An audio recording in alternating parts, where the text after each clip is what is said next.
network.com.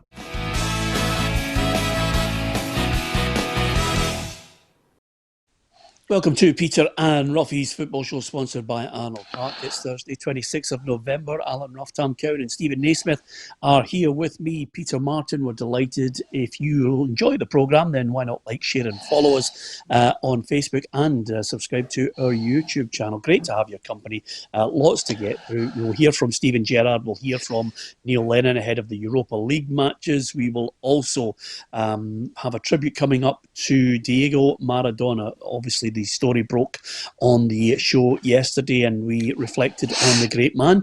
We'll do that in greater detail shortly. A couple of little news stories doing the rounds. We will hear from David Martindale a little later on as well with regards to Gary Holt's decision to step down. Were you surprised by that, Roughie?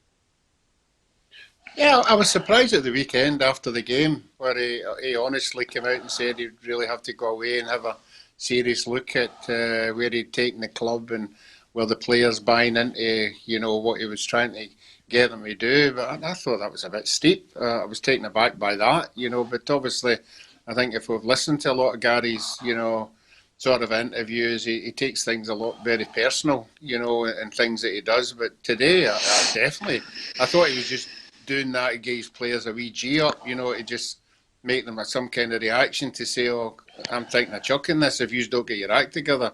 But I didn't think it would be as bad as what he's done today. I was really taken by surprise. Yep, certainly caught us all on the hop with that. Other news that's coming out, we'll discuss Livingston a little later on in the programme. Other news, Tam, it looks as if your former chief executive, she's now at Hibernian, Leanne Dempster, is going to leave Easter Road. We're not quite sure of her reasons for her departure, whether it's another job or she's just feeling as if she's come to the end of what she can do there. But I think if she is heading out, she'll go with her head held high again.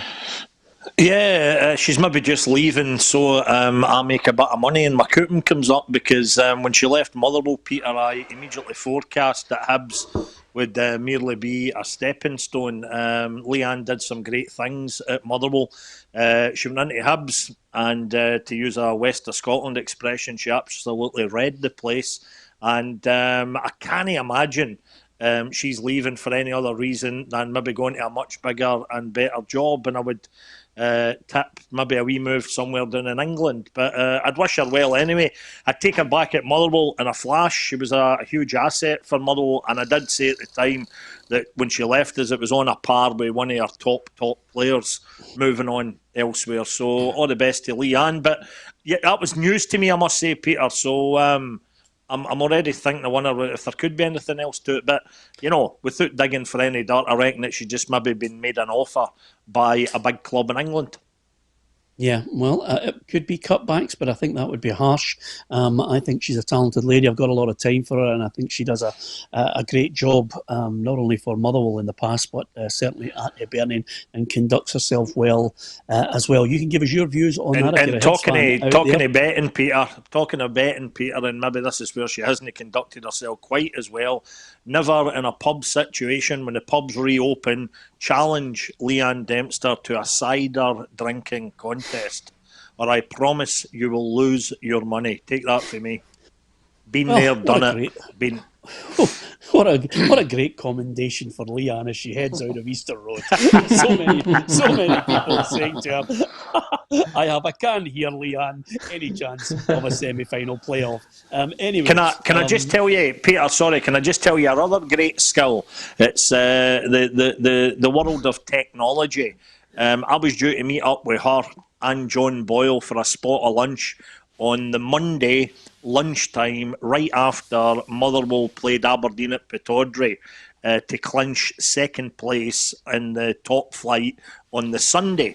And of course, Motherwell won that game. A lot of folk credit the referee. We giving us a wee helping hand, but it made a huge difference to Motherwell. Got us into a Champions League qualifier, earned us an extra few £100,000.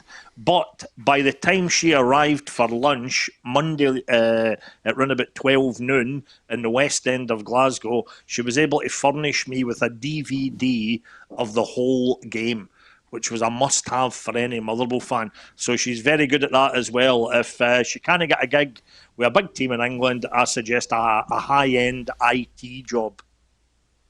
Magic. There you have it. So, from being a classic drunk to a person who can get you illegal tapes. Knocked off DVDs. Yes, absolutely. Stevie, you and I are in the same boat. Lanarkshire, Stewarton, it's the same way we think. Brilliant, absolutely. Well, let's get on to the main man. I've got his T-shirt on. I think he was one of the greatest players ever, and certainly one of the greatest players of his generation, beyond anyone that I can think of coming. I can't think of anyone coming close to him at that time from the mid-80s, where he was absolutely unbelievable. Steven Naismith, probably, just a generation too early for you, but there's no doubt you as a footballer will have been well aware of his impact on the game. Diego Maradona.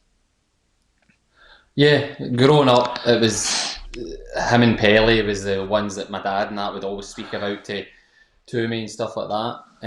And over the years, you kind of go back, and as technology's moved on, clips and videos of him as a player. And I must say, see, when I was younger watching him, and there was the whole debate, who's better, Maradona, Pele. I watched it, and I watched him, and see, because he made everything look so easy, I was just like, all he's doing is running past somebody there, but this, he's just touched it inside or whatever like that, and it never really registered with me until I became full-time myself and understood how difficult all the things he was doing, making things look so simple, actually were. And he was an entertainer. I think that's probably every video you watch, you admire his ability, but he has you on the edge of your seat all the time. And I suppose we're seeing the clips now all through social media. Yeah, absolutely. And I think with that in mind, I mean, Roughie, you paid him a lovely tribute yesterday because, at the start of it all in 1979, we were going to Hampden as fans. You were playing in the game where everybody had been raving about him. I can remember some old black and white footage that Arthur Montford mentioned on Scott Sport, Roughie, saying, look, there's a kid in Argentina in the slums just outside Buenos Aires, and they showed you this black and white footage of him keeping the ball up with his left foot, solely his left foot, and they were all raving about him then. And then in 1979, you get the chance to see him close up. I mean, my idol was Kenny Dalglish, and I'm almost certain Kenny Dalglish was looking at Maradona thinking, wonder what level I'm operating at if this kid's doing this at this age. Yeah, I think in that game, I think we'd all heard about him. The news had got about and what he was doing, but nobody over here had actually seen it visibly with our own eyes. And even standing in the tunnel at Hampden that day, I think most of the Argentinian boys were all 6'3", 6'4". They were very lean, as you can imagine, when you see the strips and you see the shorts that they're wearing. And Maradona was just standing there. I mean, when I looked at him, I thought he was 16. I didn't think he was 18. He was so small compared to all the other ones. And obviously, when he goes out on the park, the clips that you see, that was just one clip, where he went by about 4 or 5. I think Alan Hansen, John Wark, and David Neary were all caught in his weight. And if you watch him, it's his upper body strength. He's always got his arm out, and he's always, pushing people off. His upper body strength was superb, come up against other guys. But as you say, I mean, ever since it's happened yesterday, we've seen all the clips, and there's so many of them. I was telling you about the one about his 50 best, dribbles that he had. But the thing I noticed in most of these clips was it wasn't goals he scored; it was assists. He was laying it on for people. He was going by 3 and 4 people and then laying it on. And there's one particular one, I can't remember what number it is, but he goes by about 4 or 5 people, and the goalkeeper pushes him wide of the goal, so he obviously can't get a shot. So what he does is he flicks the ball back in. That sort of a flick, Stephen, when you flick it with the back of your... that one, it's impossible to do, where you flick the ball about 30, 40 yards back into the goal. You've seen some people try. What are you asking him for? He's in the championship. He was playing against Arnold the other night. No, but a lot of people have tried it. A lot of people have tried to cross with putting one foot behind the other, and he does it two times to Mario Kempis, and it's not just like a normal cross; it's right on his head. You know, it looks nigh impossible to find somebody with that kind of kick, and he does it on numerous occasions. It's just the ability is just incredible. I It is, actually think and we'll see there's more a and name more. for it. There's a name for it, Roughie, which would have saved us the 35 seconds of blarney that you were What's it bleating out there. It's something, Agbona or something like that. Somebody will tell us, Roughie. There is a name. Yeah, that's it. Thank you. Thank you, Steven Naismith. That's exactly it. Roughie could have said, he does. Roughie, your description was perfect. That's why I didn't say the name, because I just thought if it'd be yeah, sure. Listen, he was an unbelievable footballer, Tam. I mean, you and I are of the generation. I think he's one of the greatest. I mean, my hero was Pele. I think Pele was one of the greatest as well. Between the two of them, people will have who they think's 1 and 2. The reason why I think Maradona and Pele are above Messi and Ronaldo is for the fact that their skill factor was unbelievable on rotten pitches and in an era where defenders could literally take you out from behind, tackle you from waist high, and that wasn't even a booking. Yeah, totally agree with you, Peter, and a lovely tribute with you wearing your Maradona number 10 T-shirt. I've actually got 50 of those up in my room, which I got from Leanne Dempster's stall at the Barras. So I might bring out one of those later tonight as a wee tribute. But no, I totally agree. I mean, because Peter, I was 17 when the 1986 Mexico World Cup was in full swing. The perfect age to really start to really enjoy your football and appreciate it. And Maradona was just absolutely sensational. And I agree with what you say about it being a different game then in terms of the pitches and the fact that you could put in a tackle. That's why, for me, he has always been above Messi and Ronaldo. And in terms, of course, well-documented fact that, a lot of folk, it's just sometimes a turn of phrase that folk just chip in when they say about somebody single-handedly doing something. I mean, there was the old joke for 20 years ago in Glasgow that you'll remember, Peter, about the difference between Henrik Larsson and a Hackney cab. A Hackney cab can only carry 5 passengers, right? As if Henrik Larsson was doing everything for Celtic. Probably a wee bit unfair on some of his Celtic teammates. The same joke was done with Brian Laudrup when he was at Rangers. But when you do look at Maradona, not only in '86 with the Argentina team, where you could argue single-handedly won the World Cup, but the miracles that he performed for Napoli as well at club level. And I do think he was the greatest ever.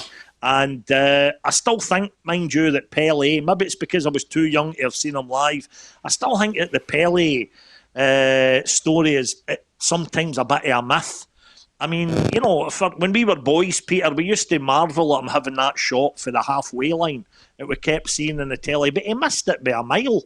And yet they were showing you that as something great. Kemar Roof did one a couple of weeks ago. Chick Charnley has done at least 2 for the halfway line.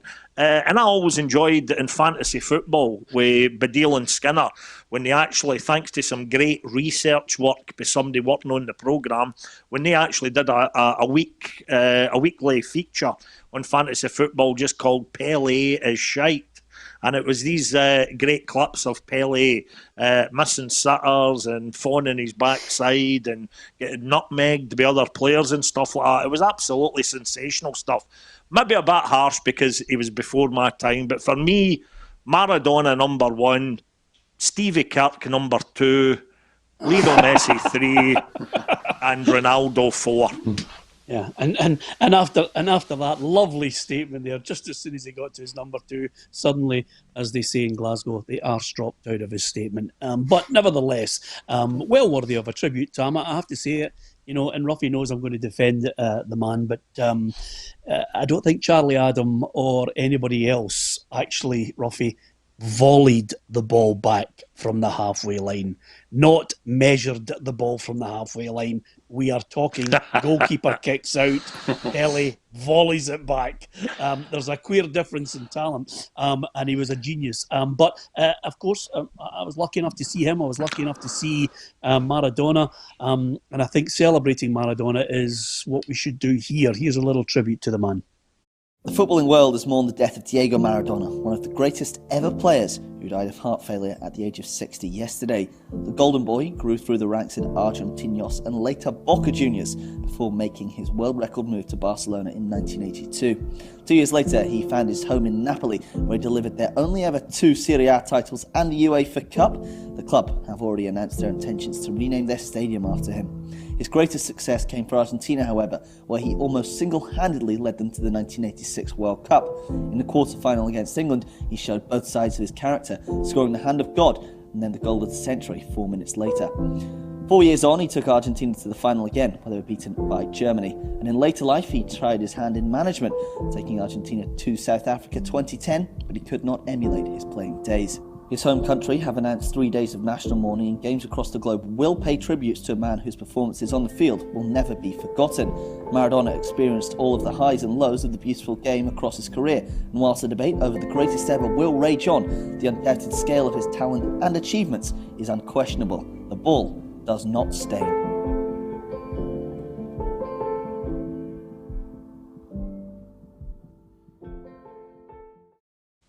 60 years old, way too young. And I have to say, Roughie, the other element of this, which I think, lots of us are not aware of, this was the time when, we would look for clips, snippets. We would get magazines and try and get clips, pictures of Maradona to put in our scrapbooks. And as Tam is well aware, when Maradona was coming to his absolute, not his absolute peak, but certainly for the 82 World Cup, we had 4 channels on the television. 4 channels. I mean, it was BBC One, BBC Two, ITV, and Channel 4. So, and this was a guy, Roughie, who basically, from Barcelona onwards, would walk, and he couldn't walk freely anywhere in the world without having an entourage at least 1 metre, 2 metres in front of him to stop the crowds. Yeah, we saw a lot of the sort of a superstars that's a problem you have to deal with, and I think it caught up on him in the end. I mean, we saw like George Best was when he was trailed everywhere. I think Maradona courted it a wee bit. But I mean, every club he went to, and although we were talking about these clubs there, I was reading another bit this morning. I mean, I didn't know he was at Seville as well, and I was reading a wee bit about that, and their standard yearly season ticket was something like 10,000, and then when he signed, it went up to 60,000. So it just shows you how much it didn't matter what country he was in or what team he was playing for. Fans bought into the entertainer that he was, and they just bought these season tickets in numbers, and they had an immediate success right after that. And then obviously it just went a wee bit pear-shaped. But every club he's went to, the fans just absolutely love him. Yeah, it was adored. Tam, the one little point here that I think, and happily for me, I managed to speak to you before we come on air. The one thing that kind of soured it for me is, thankfully, we operate from a Scottish base, but some of the tabloids in England were obsessed by the hand of God, forgetting that he scored the greatest World Cup goal I've ever seen in my life. But you actually countered that by saying, let's keep a bit of balance on this. I thought some England players were, well, maybe one England player was less than gracious about him, but everybody else that I can think of, and Guillaume Balaguer, who's one of the most respected European journalists, Tam, said to a man that he would talk to in football, and right across the globe, they were all talking about the great things about him, whereas the tabloids in England seem to be obsessed with one issue. Well, I think that in some respects, Peter, is only fair because the tabloids up here have been obsessed with a hand of God goal for a totally different reason, because it got it right up the English, So I think we need to calm down a wee bit and think what our reaction would have been to Diego Maradona if, by some bit of magic, it had been Scotland at the quarterfinals of the World Cup in 1986 and Maradona had out-jumped Jim Leighton and punched the ball into the net. I don't think we'd be sitting here and talking about him in such reverential terms. So let's have a wee bit of honesty on that. I think the English and the English media, and Peter Shilton in particular, are more than entitled to have a wee dig at the guy. But the one thing I would say, and you just reminded me of it, Peter, when I saw that still photograph again of Maradona and Shilton, and I hope Roughie as a goalkeeper will agree with me here, whilst Maradona is up in the air about 3 feet off the ground like a gazelle, Shilton is barely about 2 inches off the deck. You know what I think? I think if Shilton hadn't been such a pudding by that stage in his career, or if his perm hadn't weighed him down, I'm sure he could get up there and punched it to safety. So I think he needs to take a wee bit of the blame as well. But yes. Yeah, I think they should calm down, Peter. Bear in mind, we didn't have a dug in this particular race. This was England against Argentina, but us in the Tartan Army have dined out in it for nearly 40 years, right? By the same token, what is a Russian linesman getting involved in an England World Cup final in '66 got to do with us? Why do we keep harking back to that? We didn't have a horse in that race either. I think we need to just have a wee look at ourselves from time to time. Allow the English to have a wee bit. After they all paid tribute, Gary Lineker, before he had a wee gentle dig about how Maradona is now in the hands of God, which I thought was quite clever, but right away at the start of his tweet, he paid a fitting tribute, and I think that's the way we should do it. And in general terms, Peter, because there's some cracking jokes down the rounds, cracking memes and GIFs that we've all seen on our phones now, some absolute beauties, which do, of course, joke about the darker side of Diego Maradona. But I think as long as you get in early, as we've done in this show, as I've done in social media, you get in early with the tributes, and then you have a wee laugh about a guy. 60 is no age, but he lived 3 lives in that time. So it's maybe not quite as tragic as other deaths have been. And who would have thought on this programme that Tam Cowan would have been the voice of reason after a full year, Roughie, of madness and lunacy? But he's the voice of reason. But I'm going to just counter that just before we move on to other topics, because we've got reaction to Leanne Dempster's decision to step down. I'm going to ask a professional footballer, because this is something that Andy Walker, when I worked alongside him, mentioned on countless occasions, and it struck a chord with me, because obviously, depending on the levels you play at in football, Steven Naismith, professional footballers are there to work out how they can gain an advantage by any means, foul or fair, in a football match, and let the officials determine the rules of the game. You know, and as Andy often said, if someone touches me with a stupid challenge in the box, I'm going down. It's not my fault the idiot decides to lunge in, and I've got it. You want me to change my run? You want me to change my balance to accommodate your daft challenge? And it struck a chord many, many years ago, and I thought to myself, that's what footballers are about, Stevie. You know, whether it's a hand, whether it's a dive, it's anything they can do to exploit the rules to win the game for their team. Exactly. It's the old thing, give the referee the decision to make. I'll say I've happily done it in my career many a times. You just see it happening. No way. There's a chance here to get a foul or that, so that's how it goes. But it's that fine line. Even players that have a reaction and maybe have a kick out and they get sent off, not less so now because VAR and all that's come in, but that could ignite that player to do something daft to get him sent off. All these wee dark arts go on, but it's what gives you the edge, isn't it? Yeah, absolutely. It's professionalism. And of course, the other aspect of this is, of course, Roughie, you know, we've witnessed it ourselves. Tam put a sense of perspective on it, and rightly so.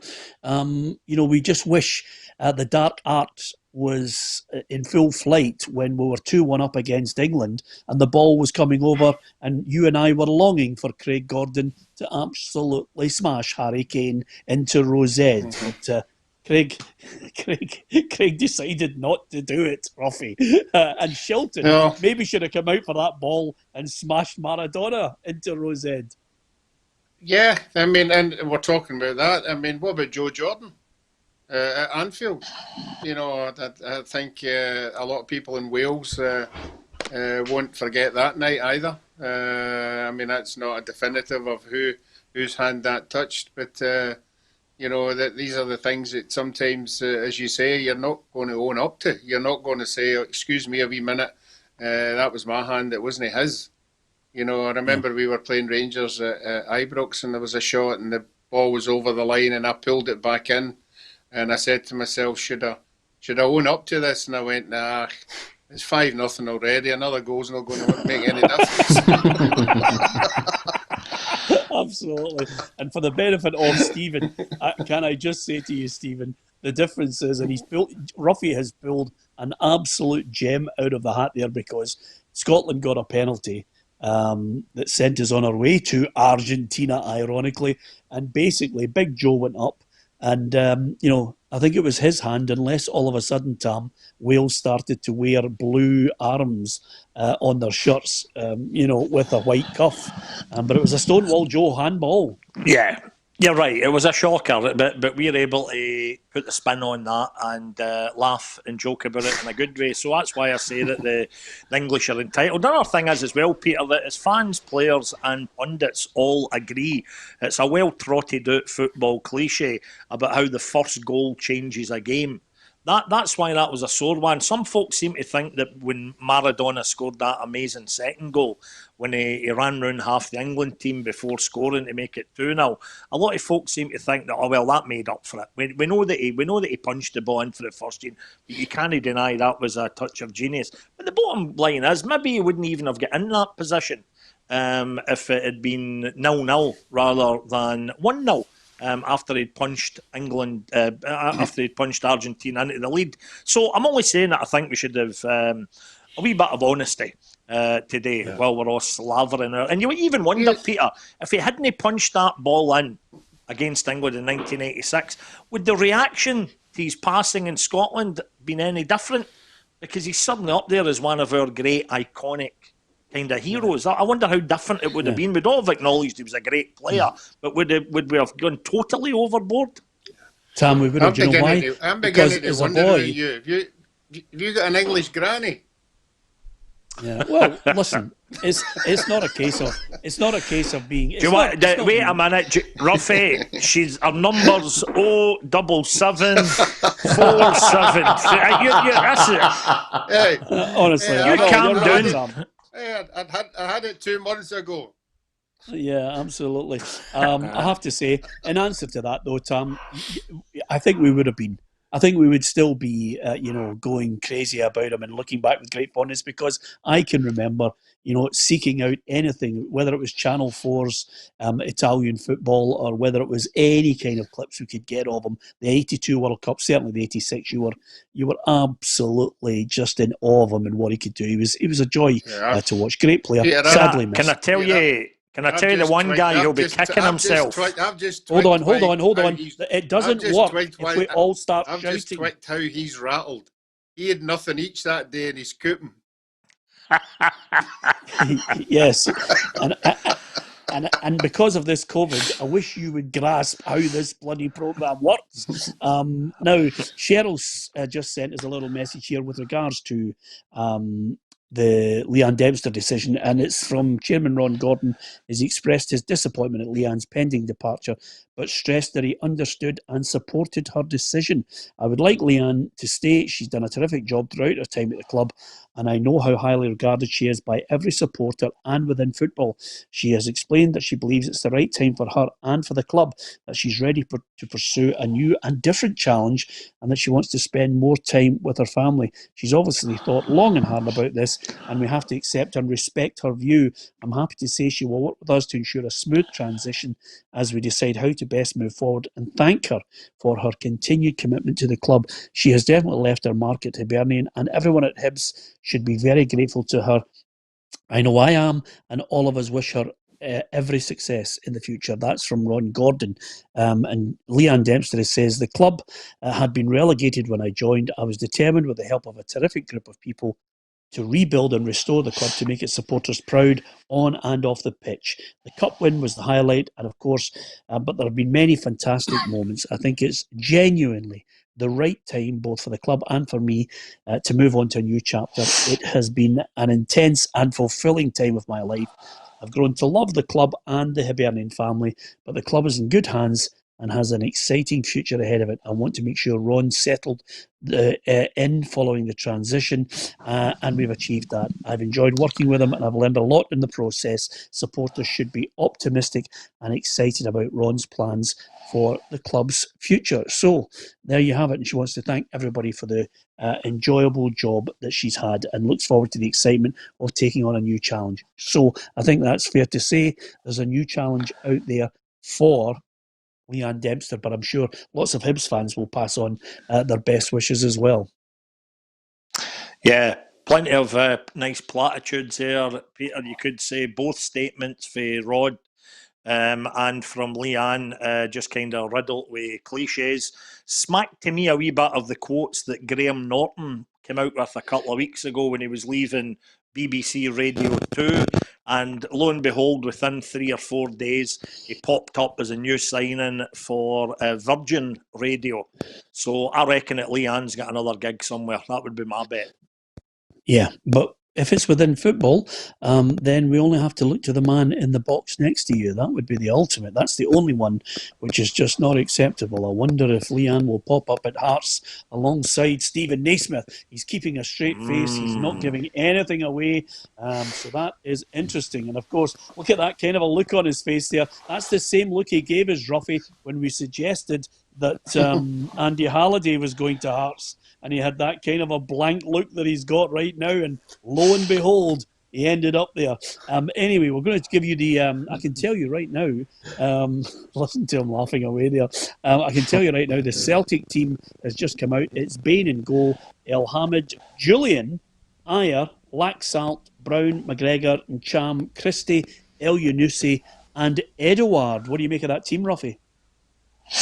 It's pretty strong. Players coming back in with a lot of experience. Guys he thinks he can trust, obviously, in the European scene. I think it's a pretty good side. It's getting back to, the 11 that you would say were tried and trusted. But he still needs a performance. He needs them all sort of dig in and come out tonight, with a good performance and hopefully a good result. Yeah, and they take on, of course, Sparta Prague, and there is a lot of speculation about his job. We've had a small minority of supporters under the banner of the Green Brigade telling him to go. That's not a reflection of not a reflection of the entire Celtic support, I have to say. It's a small faction. Neil Lennon himself is digging in and saying, it's a job that he's honoured to be doing at this moment, and he reckons that Celtic can go on a winning run. I think we can play better. I think we can go on a run. There's no evidence to suggest to the contrary of that. But I can't control, what some fans are feeling. I think I've got to put things into perspective here, and I think there's a lot of hysteria and a little bit of panic. I think there's a frustration that the supporters not being able to be at the games. But, I've got the perspective of we're calm. There's a long way to go. Yeah, Steven Naismith, you know what it's like. Rangers and Celtic, second is nowhere.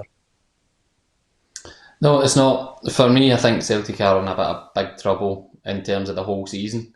I think they seem to have went on and had some bad results, but then they might think there's a performance there that they think that, that's us turned the corner. But on more than one occasion, that's not happened. The good thing for the manager is he is actually getting some of his, like you said there, tried and trusted players back, which he'll then hope is the thing that gets him round the corner. But this next, up until Christmas, is very, very big. I think every game is massive for the manager personally, and for the team. That you do look at their squad, and you could argue they've still got the strongest squad in the league, but with the way Rangers seem to be doing everything that's working at the moment, there's no many bad injuries, there's not many players creating a fuss off the pitch. It's contrasting pictures at both clubs, and like you said, second's nowhere good enough, so it's a massive month ahead. Yeah, absolutely. Ross County in the Cup coming up at the weekend, but it's St Johnstone, Killie, Ross County, Hamilton, Dundee United before they get to Rangers, Roughie, on January 2nd.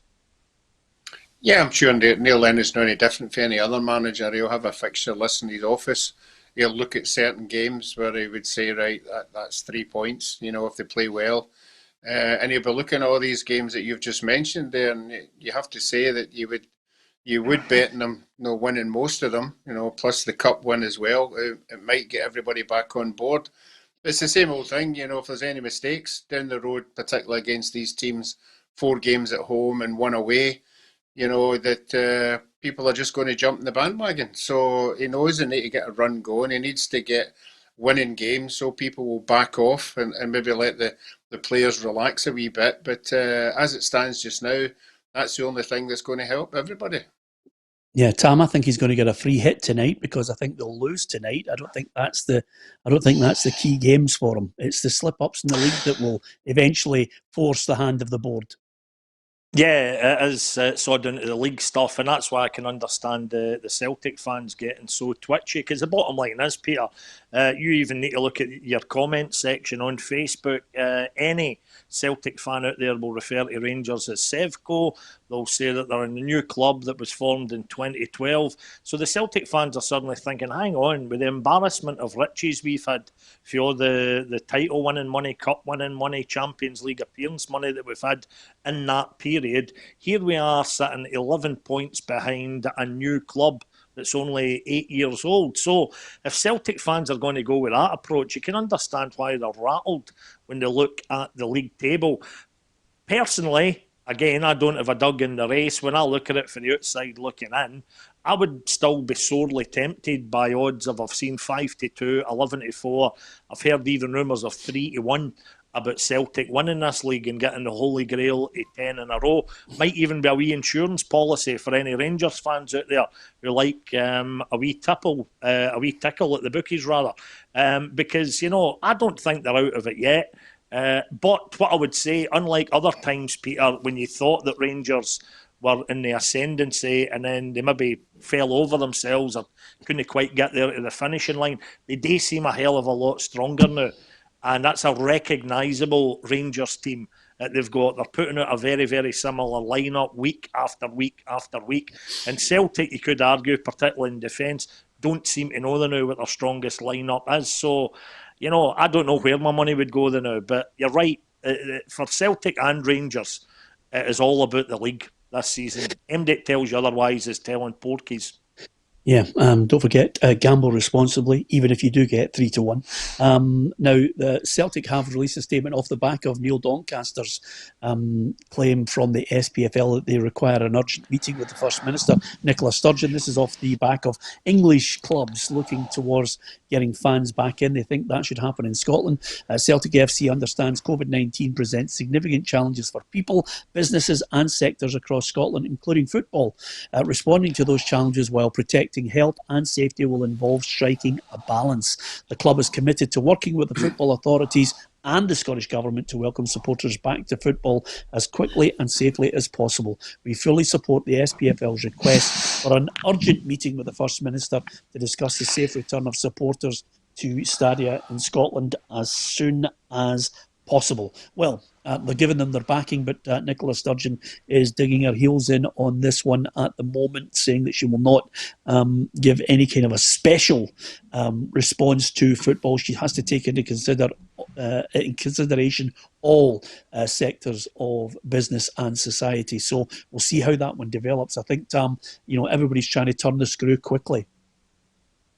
It already has given football special consideration. She allowed the football to start up again so that the clubs could get the money for the Sky Sports deal. So they've already been pretty decent with football compared to other areas of business, other areas of the community.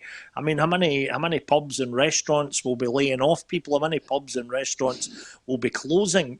So I think we're being a wee bit harsh there. We would all love fans to get back into football, but as we keep saying, and on this programme, Peter, until there are sizable crowds allowed back in safely, I don't really think it will be worth their while. And we've got a different setup. We've got a different tier system. It's different geographically between us and England. It's comparing an apple with an orange. You can't do that. So I think leave it to the experts. It might surprise folk at times, but they do know what they're doing. Let them get on with it. Celtic taking on Sparta Prague. I think they're going to lose that one. Here's how the group looks, Stephen. Just as you see it, they are at the bottom. They need to win this game and hope that AC Milan or Lille indeed do them a favour. I don't think there's any great hope for Celtic. I think the Europa League is just a forlorn hope for them now.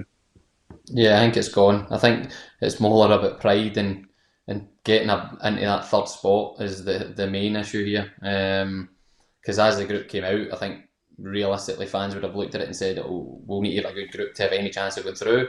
It's not materialised like that. But then to come bottom of the group with a Sparta Prague team in there that you would expect Celtic to beat home and away, it's all about the pride tonight. But again, this just adds to the manager's problems. He's got the issue of how bad they've been performing in the league, but then this game, as much as it's not high up in his agendas, he can't go out and put a second string out. So it's not a nice situation to be in. So it's I'm like you though. I think they'll struggle tonight.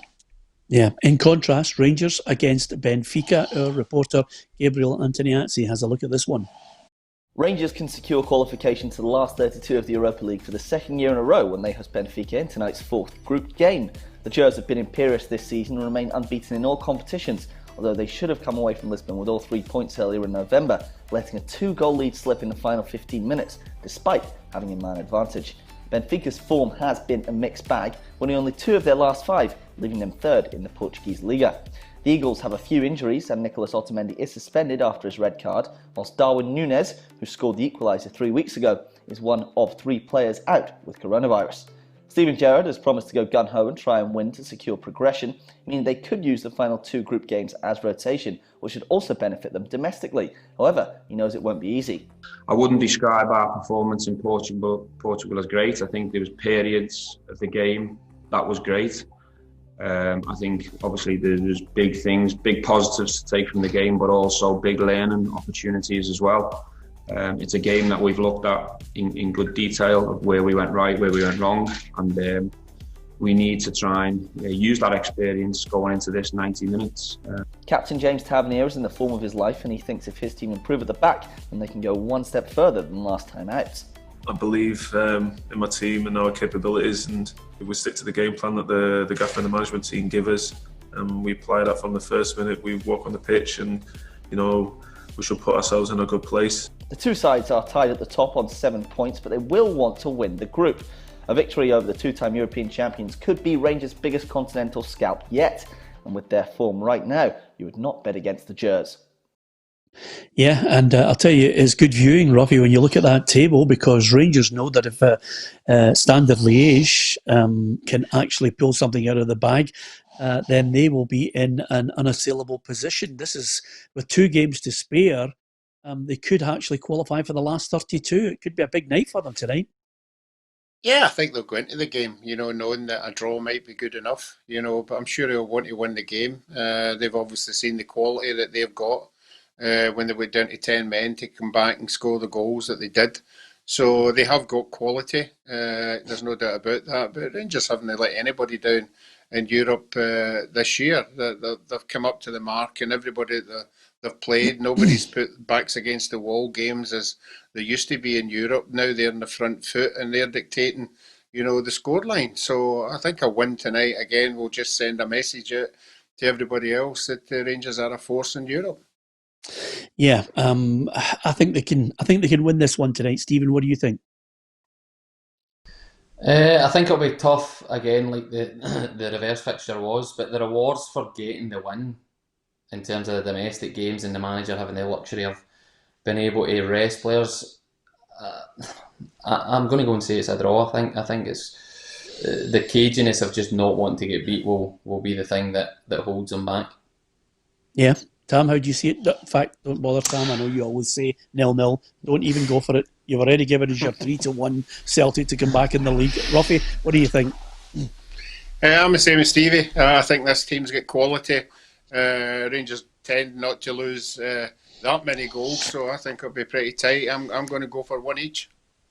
Here's how it looks in the Europa League tonight. If you were going to watch any of these games, the early kick-off is Sparta Prague Celtic. You've got Braga Leicester, Molde Arsenal, Tottenham Ludogorets, Rangers Benfica, and Dundalk against Rapid Vienna to look forward to. We mentioned Gary Holt at the top. This was Gary Holt resigning from Livingston as the position of manager. Here's what he had to say about it all, which certainly caught me in the hop. It is with great regret that I've made the difficult decision to resign as manager of Livingston. This is not a decision that I have taken lightly, but feel it's the right time for me to step away. I'm proud to say the work we have done over the past 2 years has resulted in great success both on and off the pitch. The progression the club has seen has been remarkable, and last season's 5th place finish was one of the many highlights. I'd like to place on record my sincere gratitude to the club, fans and players for all their support during my tenure. I wish nothing but the best to everyone connected to the club and hope there is a great deal more success to come. Now, I would suggest to you at this point, Steven Naismith, a manager sometimes is only as good as the players that he can pick, select, retain. And there were a few that he had at his disposal, Dykes for one, that gave him an edge last season in games. Yeah, I think he played such a big part, and we're seeing it in the national team now. That's what he brought to the Livingston team. But I think since they get into the Premier League, every year players have moved on. Halkett, Declan Gallagher's moved on, Lyndon Dykes has moved on.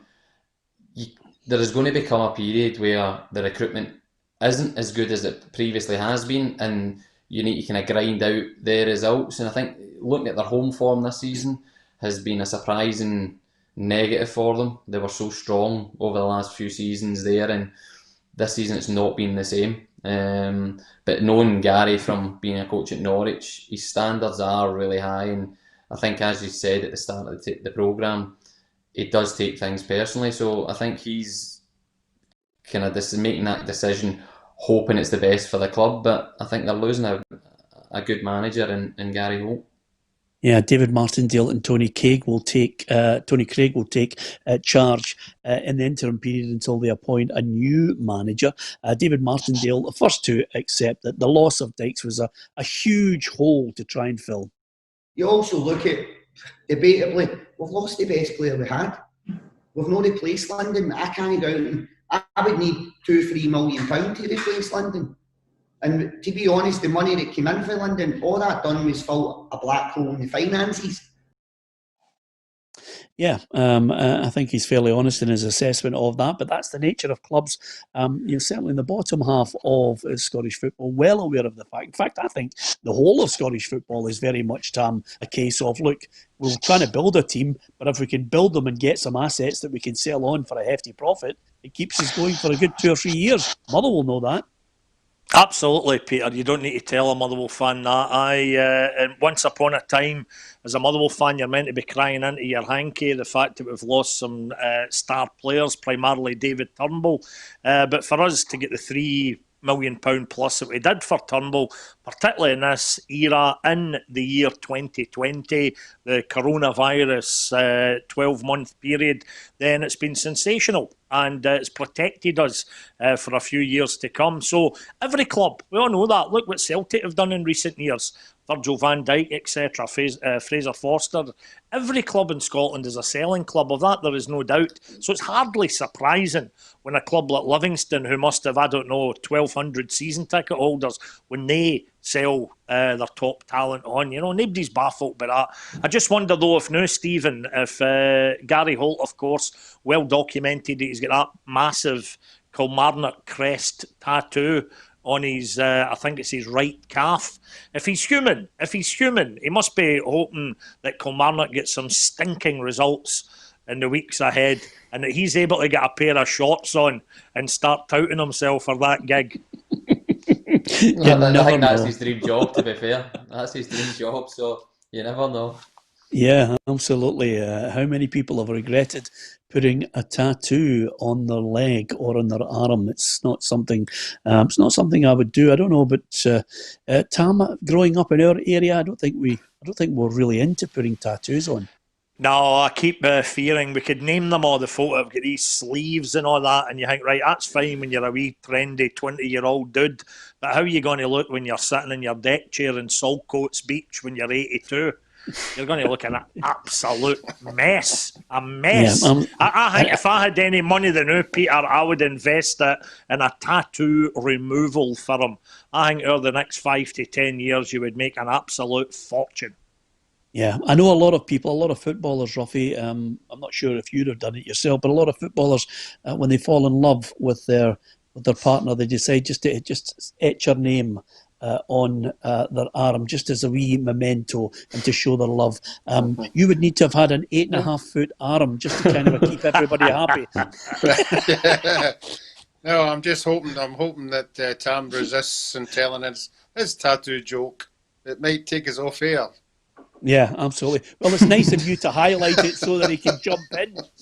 Anyway, apart from anything else, Stevie, were you surprised that Hamilton managed to get a draw against Aberdeen? I mean, honestly, Aberdeen, again, a classic. They've got better players, even with the Fergusons out. And you say to yourself, they've got Cosgrove in there. They've got, the boy, Ryan Hedges, for me, is a star man at the moment. But they should have had enough to beat Hamilton.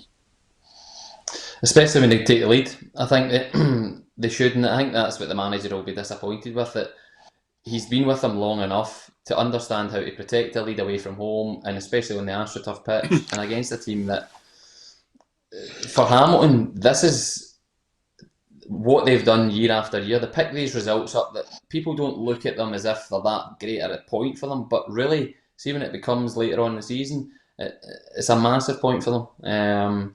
But it was a surprising result, definitely. Yeah, and well done to Brian Rice. He's had a torrid couple of weeks, and suddenly he gets a positive result like that. And still, again, you wouldn't rule him out, defying everyone who tipped him for the drop again. Listen, just before we go, a couple of things I want to draw your attention to. Well done to Alec Dyer, the commandant boss. He's been named on the 2020 Football Blacklist, which is a list of people who are a shining light for black people, whether they're playing football or indeed managing in football. He's up there with the likes of Marcus Rashford. It recognises people with a positive influence from the black community. No doubt about Marcus Rashford this year. I think he's been a shining light, an example to everybody. Dyer is the only black manager out of 42 clubs in the Scottish game. I am of the opinion, obviously as an ambassador, Roughie, for Show Racism, the Red Card, I admire the take the knee, but I think, in the background, there needs to be a lot more done, action, rather than symbolism and things like that. And, 2 weeks of Show Racism, the Red Card, I think we need a sustained period where people try and take more positive action.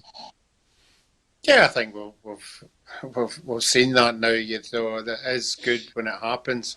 But we all know in a couple of months the taking the knee will vanish. You're right, it should be something a bit longer that people can keep at the back of their mind that this is going on and on and on and on, and we should be doing a lot more. But as we all know, sometimes these things cost finance, and it depends who's in charge of that finance and which way they want to direct it, and they really do need to direct it in the way. Okay, just before we go, here's the last thing I want all your opinions on. You've got to pick one match. One match. So, Alloa against Harder Midlothian, Arbroath against Dunfermline, Hibs against Dundee, Livingston Ayr United, Motherwell St Johnstone, St Mirren Aberdeen, Celtic Ross County, Falkirk Rangers. Where's the shot coming, Tam? Well, actually, for all that Steven Naismith, he really talked up Alloa there about how they play the game, how they approach the game. He staggeringly mentioned Peter Grant and total football in the same sentence, which will shock anybody who watched Scottish football throughout the 80s and 90s. So I just wonder, and Roughie's talking about them maybe narrowing the pitch as an artificial substance. Surface, daddy, artificial substance. That's too much Maradona. I think we've been on about all day. artificial surface. But so Yes. I'm not going to be a coward because Steven Naismith's sitting there. I'm going to go a shocker at the Inderdrill Stadium or whatever they call it these days. Alloa 1, Harps 0. Steven Naismith sent off just for being crabbit. Absolutely. Or wouldn't it be great if we're back here next Thursday, Roughie, and it is 1-0 to Alloa, or it's 1-0 to Hearts, and Stevie Naismith scores the winner by punching the ball with his fist over the top of the Alloa keeper to win the game. Wouldn't that be great, Roughie? Yeah, and we don't have to wait next week to see if Stevie's going to be crabbit either. No, That's a given. Exactly. Where's your money on Stevie for a shock? I don't think there's going to be a shock. No? I don't this week. No, I think the games are very much the guy like Falkirk are going well, but I think Rangers will have too much for them. I think we've played Alloa, so we'll be confident going into that. We've just beat them 3-0, so I don't think there'll be many shocks, if I'm honest. Yeah, I'm going for Ayr United to knock Livingston out, Roughie. Yeah, that's a possibility. That's one I'm going to. I think it's going to be a nervy 90 minutes for Aberdeen after the one each with Hamilton. We know St Mirren aren't firing on all cylinders, but every team deserves a wee turn, and it might be a one-off game. They got a win behind them the other week there, so I think that could be a nervy 90 minutes for Aberdeen. Okay, listen, great to have Stevie on again. We wish you well for the weekend, Stevie. Good luck with the narrow pitch, as Tam has highlighted. Thanks to Tam Cowan and to Roughie. Don't forget you can like, share and follow us on our Facebook page. And as ever, you can subscribe to us on the YouTube channel. We started the programme backing Diego Maradona, gone but not forgotten. I think his legacy will live on, and many kids will still be looking at some of those grainy coloured images of him skipping past players as if they weren't there as they all tried to take him out from the waist up. What a sensational player he was, and he is one of the all-time greats. Just in case you're thinking about Christmas, and I know Stevie Naismith will have a lot of presents to buy, I leave you tonight with just a wee taster of where you might find the ideal Christmas present. Good night. It's the perfect Christmas gift for your dad, mum, your brother, your sister, your best friend. The Legends limited edition series by sports artist Jim Scullion is available to order now. From t-shirt to canvas to prints, select your favourite legend of football. From Larson to Laudrup, Pele to Maradona, Messi or Ronaldo. Order your perfect stocking filler now by clicking on the link to own your very own limited edition legend.